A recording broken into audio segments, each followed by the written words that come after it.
Om Namo Bhagavate Vasudevaya.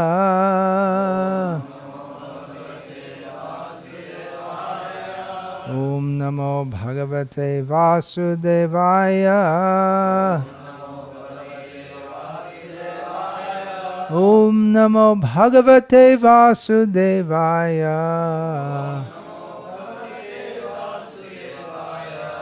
Om Jnanatirmirandhasya Jnananjana Shalakaya Chakshurunmilitam Yena Tasmai Shri Gurave Namaha.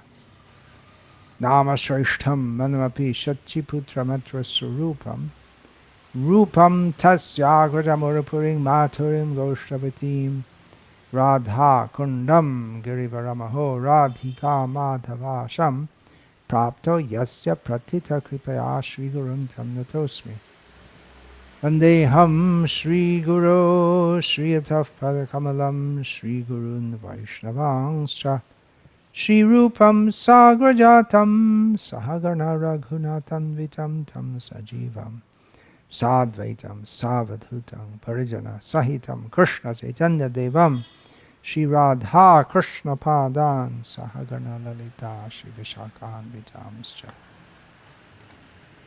Hare Krishna, Hare Krishna, Krishna Krishna, Hare Hare, Hare Rama, Rama Rama, Hare Hare. How are things over there? Trying to get an internet connection? Do you have an internet connection? But I shall start. The recording's going on. Hare Krishna. This morning I started speaking on the 24 gurus described by the Avadhut, the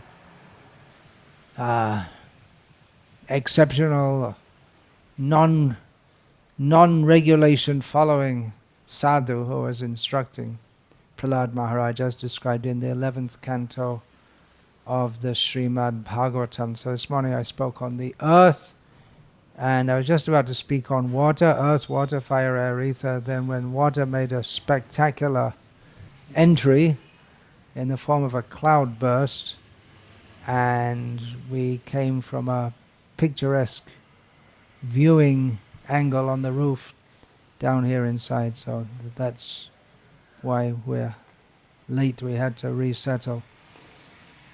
So the Avadhut taught some of the things that we can learn from the solidity of the earth. We should be solid in our commitment to Krishna consciousness. Solid, steady, tolerant of all disturbances. Water obviously has the quality of liquidity, which is very different quality, and water in different phases, we can learn different things. From the rapidly flowing stream, the kind of rapidly flowing stream that suddenly comes into existence during the rainy season, which we're now experiencing here. Rainy season is still going on here. Then due to sudden showers, then streams come into existence. So flowing very swiftly, clear water, clear and fresh. So then the nature of the mind of a purified person, clear and fresh. And also the Avadhut gives the example that when a saintly person speaks, his words sound as clear and as fresh and as pure as a flowing stream. Another example we have of a flowing stream, of course, not exactly a stream, but a mighty river, is that of the Ganga, the most famous river maybe in the world. Ganges. Now, anywhere we go in the Ganga, we'll find that means from her source on this plane at Gomukh, and Gomukh, then she comes to go Gangotri, and through coming down through Badrinath, Rishikesh, Haridwar, then all through the plains of India, takes a right-handed turn in Bengal to go through Navadvip and come to Ganga Sagar and reaches the sea, and then goes down to the lower planetary systems to be known as the Bhogavati river. But wherever we encounter the Ganga, she's always flowing very fast. Kunti Devi gives an example in this regard. She prays to Krishna, Twai Mainanya Vishayam Yatir Madhupate Sakritvatim Udvadadha Adho Gango Bhaugamadanvati. She used the word Ganga. She says, may my devotion to you flow just like the Ganga. So we may be at the source of the Ganga. We have a long way to go. Some people do Ganga Parikrama. Have you heard of that? You know about Govardhan Parikrama. You walk around Govardhan, 14 kilometers. It's quite a job, isn't it? Takes quite some time. Usually devotees feel very tired after that. How about doing Ganga Parikrama? You walk all around the Ganga. That means you go up one bank, turn around. You could. I'm not sure whether you start at the Ganga Sagar or at Gomukh, but either way but you go all the way up one bank and then you turn around and go back all the way. You can do parikrama of Ganga. So she says that, may my devotion to, it's a long way. If you're at the source of the Ganga at Gomukh, and we have to go all the way to Ganga Sagar, it's a long way to go. But the Ganga is nevertheless enthusiastically rushing. She's always very fast current, very dangerous to bathe in the Ganga. One of our devotees, I remember that was 1977, must have been August 1977. I was in Delhi, and some anecdote I'm just telling. I was in Delhi in our ISKCON center there, and the Nam Hata party, that was Guru Kripa Maharaj's party, who were collecting in Japan for building, especially the ISKCON temple in Vrindavan. So they went up to Haridwar, and they came back with one member less a few days later, because Rasagya was his name. He drowned in the Ganga. Strong young man, but the Ganga's current was stronger than him. It's a very powerful current. She's very powerfully going. So in the same way, even though we may see we have a long way to go to reach to the lotus feet of Krishna, but still enthusiastically rushing, going for, let us go, let us not stop, let us not think, I have such a long way to go, I can dawdle here and there, I can stop here and there, I can go, I can stop and take a Limca or a Coca-Cola. Just goes on very enthusiastically all the way. Actually, this is not in the Bhagavatam description. I'm just adding this in because from earth, water, from any of these we can derive so many examples. I'm just adding one of my own, you could say, but it's based on Kunti Devi's prayer. So she says, may my devotion to you, Krishna, flow like the current of the Ganga flows toward the sea.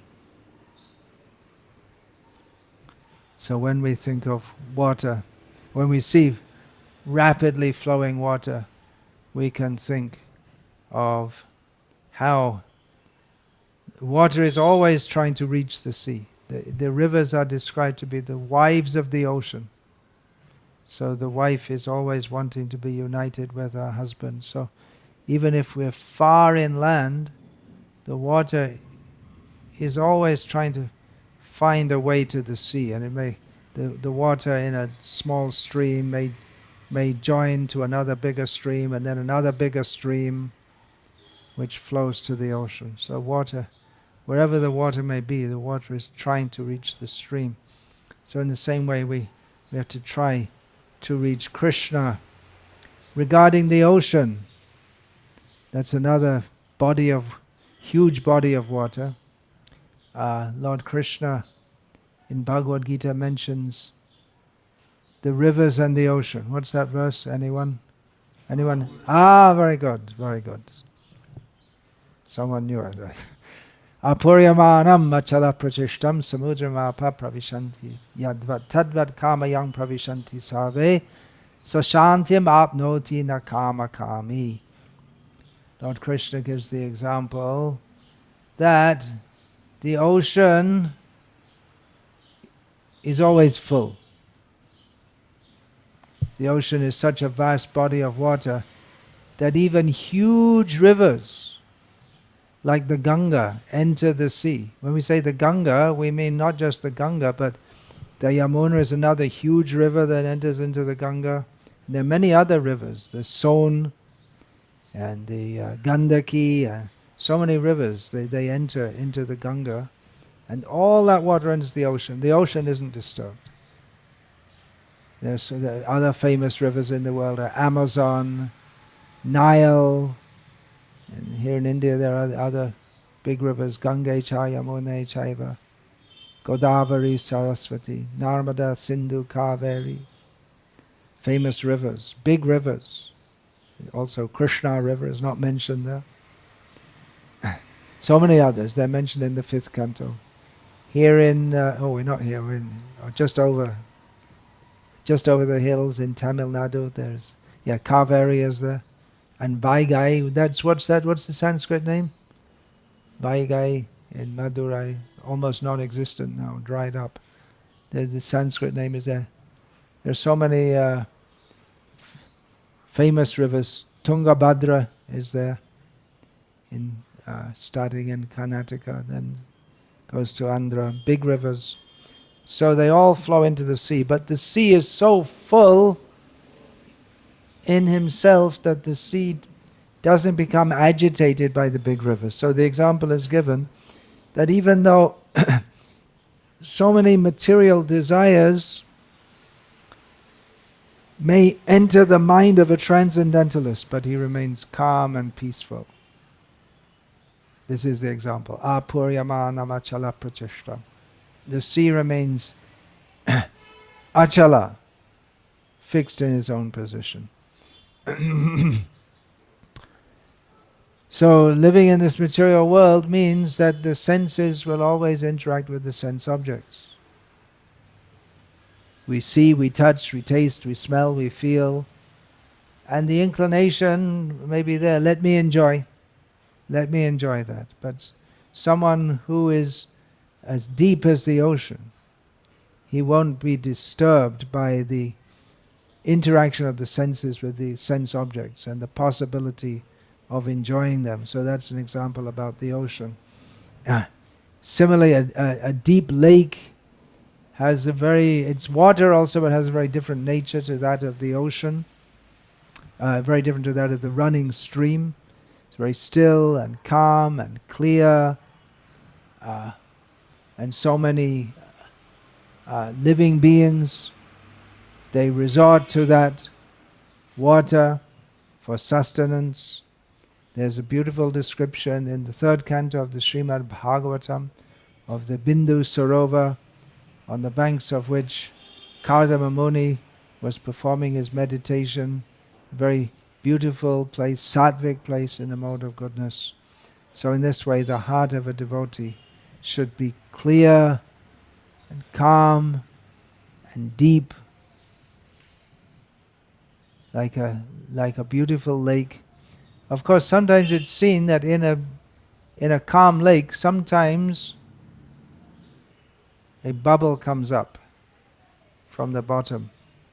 This is an example sometimes given that deep within the heart there may be some desire which may suddenly arise, like a bubble arises in the lake. So it may suddenly arise, unknown why it's there, how it got there. But then someone who's actually spiritually advanced, that some desire may arise from deep in the consciousness. It may be some desire that had been sitting dormant in the consciousness for many, many lifetimes, suddenly arises. But he just lets it come, pop, gone. Don't act on it. Of course, water is important for cleansing. So in the same way, by coming in contact with a devotee should be so clean in heart that others, by coming in contact with him, they become purified, they feel purified. Just like after you take a bath, you go in the Ganga. Ganga is also cold, right? Even in the hot summer, you can enter the Ganga. Very cold. She's called Himavati, is one name of Ganga, means full of ice. She comes from the icy hills, Himavati. So even when she gets far away, she's come far away. Even in Bengal, she's very cold. The water is very cold, but that's very refreshing. So in the same way, in the presence of a devotee, we become purified. We feel purified. That Narottam Das, who was born on the bank of the Ganga, not exactly on the bank of the Padma. You could say it's the same river, same in some ways, not in other ways. But he says, Gangara parashohele paschate pavan, darshane pavitra karo eto margun. About the Vaishnava, he's a pure Vaishnava. He says that the Ganga purifies after taking bath many times. Of course, one is immediately purified if one has to offer arati. By taking bath in the Ganga, one becomes completely purified and suitable for that. But to purify the consciousness may take some time. Whereas, Narottam says, by contact with the Vaishnava, one is immediately purified. Why is that? Because Tomara Hridaya Shada Govinda Bishram, Govinda Kahena Vaishnav Mora Paran.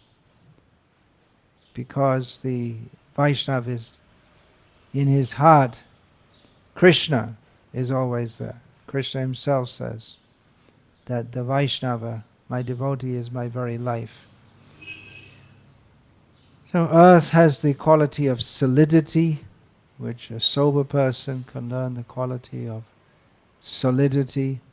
From the solidity, being very solid in one's Krishna consciousness.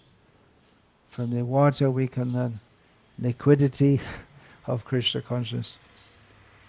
And from the air has very different qualities also. Yata, what is that verse? Yata kasho stito nityam vayu sarvatra gomahan tata sarvani bhutani matstani putu buddharaya. Krishna gives the example. Krishna gives many examples in Bhagavad Gita, doesn't he? So many examples, one after another. Must be dozens of them. So just as the wind is always situated in the sky, but at the same time doesn't mix with anything. So in the same way, Krishna himself is there present but doesn't mix with anything. A similar example is what is that? Shariram yadavapnoti matstam. No, what is that? The Gandha. What is it? How does that verse begin? No, that comes before that. Shotram chakshu sparshanam cha. What is that? Shariram yadavapnoti yad rupit kama ishvara. Grihit vaitani sangvadi. Vayo gandha nivashayat. Yeah, so another example is given how the consciousness is transferred from one body to another. It's very subtle.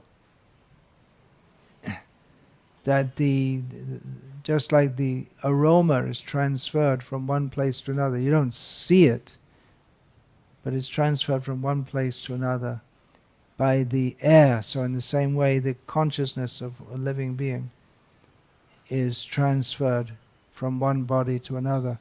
So the air moves here and there, and sometimes we say, oh, the air smells very sweet. Or we may say, oh, very bad smell. But the air is the air. The air doesn't partake in the good smell or the bad smell. The air is transcendent to all of that. Just different elements may interact with the air, and in that way it appears that the air has now got a bad smell or a good smell. It becomes the vehicle for that, but actually it's aloof from that. So the air is an example of something which remains aloof, although apparently mixed with other things. So in the other way we may say, this devotee is an American devotee, or a Chinese devotee, or a black-skinned devotee, or a tall devotee. But these are all, it's actually got nothing to do with the nature of the devotee. What is his nature? Is that he's devotee of Krishna. And these material designations have nothing to do with him. They're just temporary. That's true of everyone, that whatever material designation we have, it's just some temporary phase that we're going through. The great difference is that the Vaishnava knows that. He doesn't act as if, or think as if, I'm an Indian, I'm a Hindu, or I'm a Russian, or any such thing. He knows that these qualities may be connected with me, but it's just temporary, just like the air is temporarily in one situation. Although the air is vast, but temporarily in one situation the air may appear to have a bad smell, and in another situation may appear to have a good smell. But really the air has got nothing to do with any of that. So a devotee may come into contact with various situations, but he always remains aloof. Remains aloof means he may have to act according to the situation. Just like if the rain is pouring down, if one has to go out, it makes sense to use an umbrella.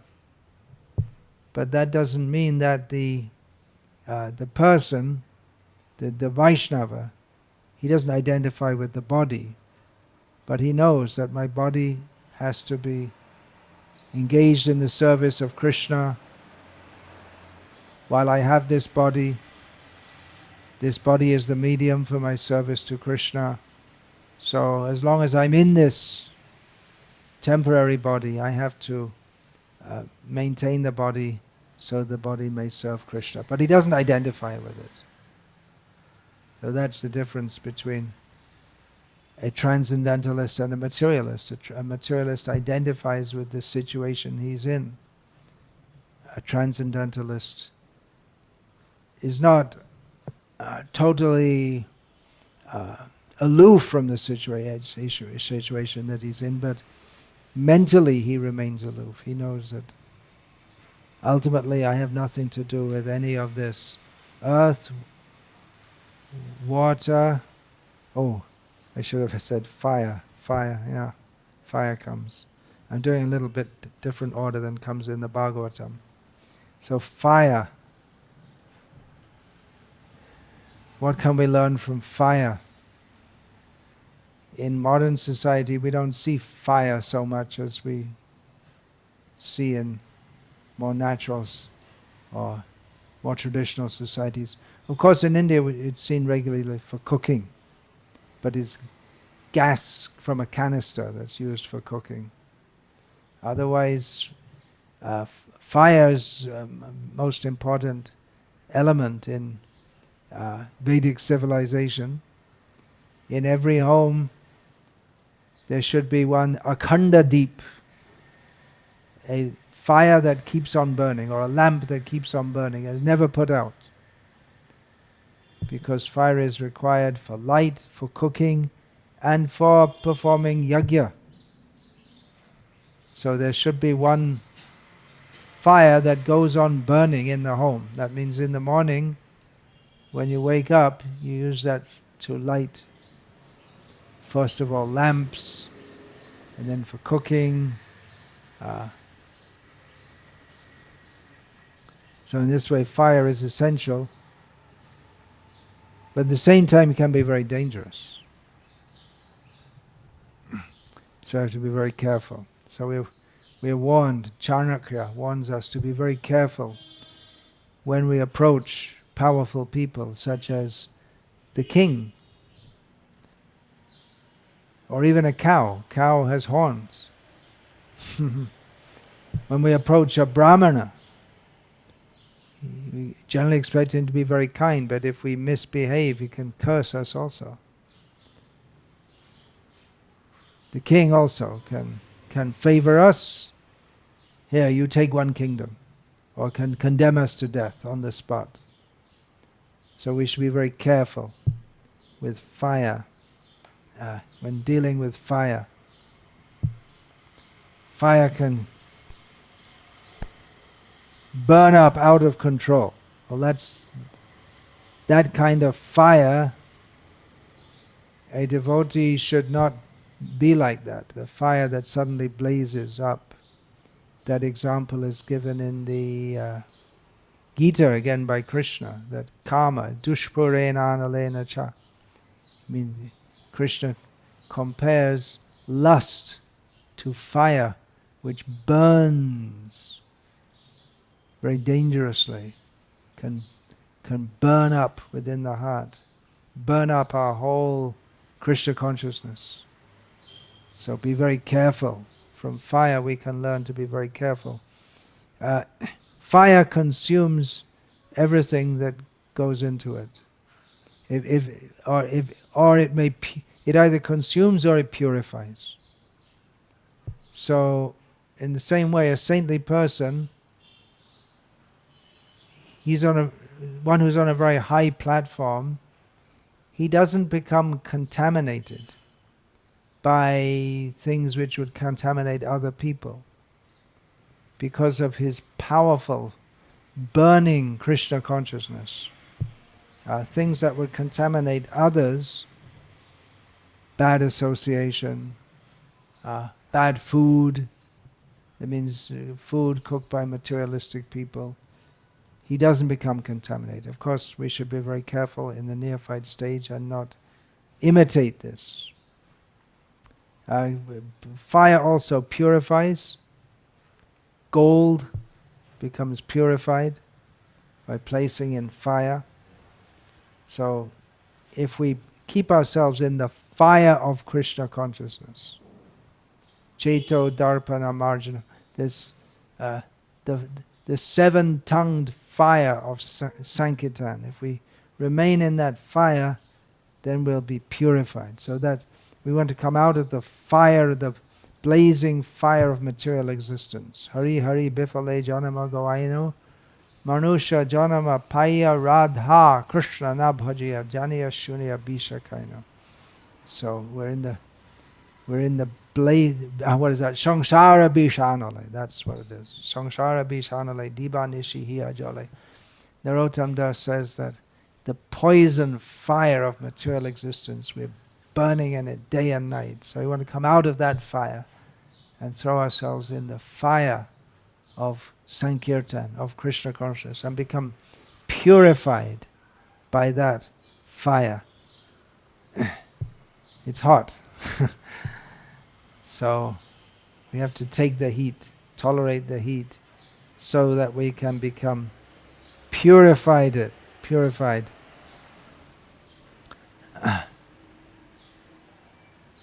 Now, another factor of fire is that sometimes it's manifest and sometimes not.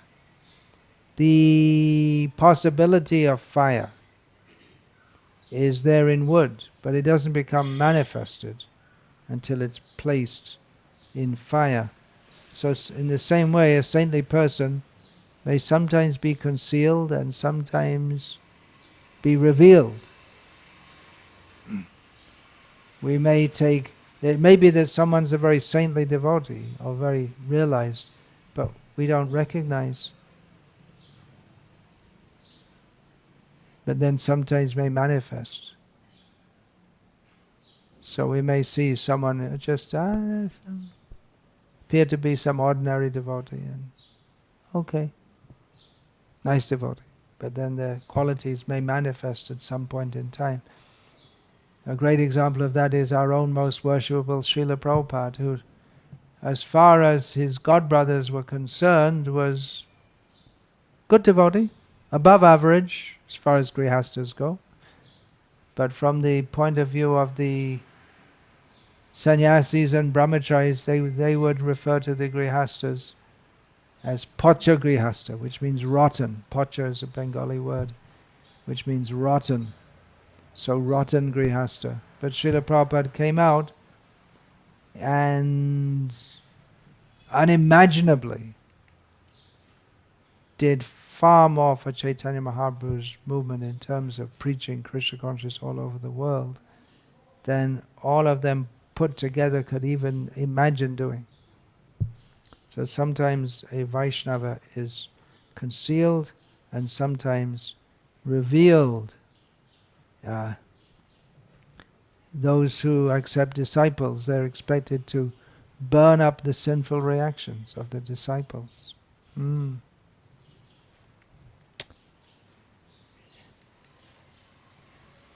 that he engages them in purificatory activities. Fire burns differently according to the fuel. Depending on the kind of wood, the quantity of wood, whether it's wet or dry wood, or maybe some other fuel altogether, like plastic, burning paper, burning bodies. Of course, when a body is burned, it's burned on wood, usually. Nowadays there are electric incinerators for dead bodies. Sometimes even live bodies are burned. That's a horrible form of execution, not in the Vedic culture. So the fire manifests differently. And there are other factors also. How if the wind is blowing, the fire may